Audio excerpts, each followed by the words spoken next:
Assalaamu calaykum saxaabay ku soo dhawaada muuqaalka maanta.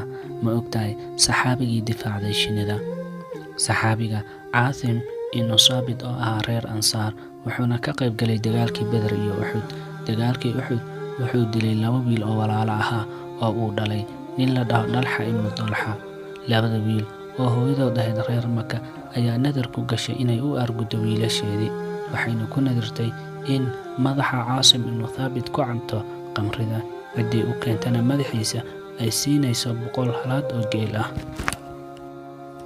Sanadkii 4aad ee hijrada waxaa u soo waftiyay Nabiga salawaatullaahi wasalaamu calayh koox ka mid ah qabiiladii Ducal iyo Qaara, waxayna kooxdani Nabigu u sheegeen in qabiilkoodii dad badan ka islaameen ayna u baahan yihiin dad saxaabaha oo soo bara diinta Islaamka.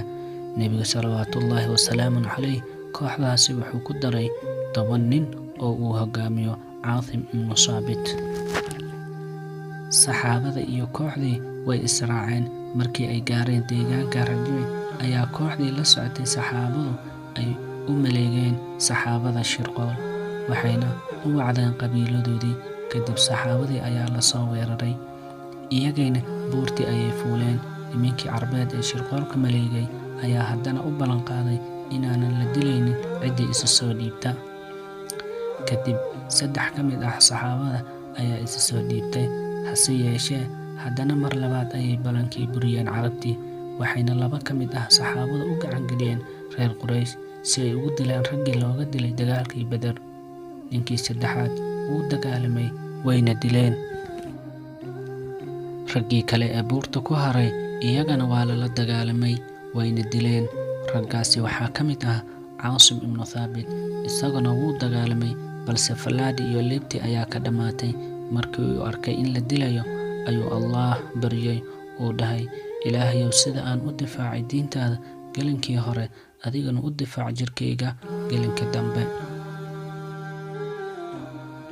Caasim waa la dilay, waxayna gaaladii doontay inay madaxa ka gooyaan si ay u helaan abaalmarintii 100 halaad, balse Allah ayaa u soo diray meydka Caasim shinni oo ku xoomantay jirkiisii saxaabigaas. Markaasay Carabtii dhahday, gelinka dambe ayaan u soo laabanaynaa. Nimankii Carbeed way soo laabteen, waxayna waayeen meydkii Caasim. Mise waxaa yimid roob, waxaana meydkiisa qaaday daadka uu roobkaasi watay, waxaana la garan waayey meesha uu aaday Caasim. Sidii Caasim u difaacay diinta Allah ayaa Allahna u difaacay jirkiisa markuu uu dhintay. Assalaamu calaykum waraxmatullaahi wabarakaatuh.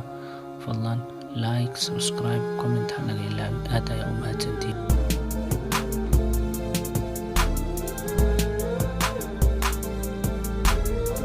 السلام عليكم. مقعي وعد وأخصلي فضلا هداك عصبتاي ماشو. سبسكرايب، لايك، كومنت، شير.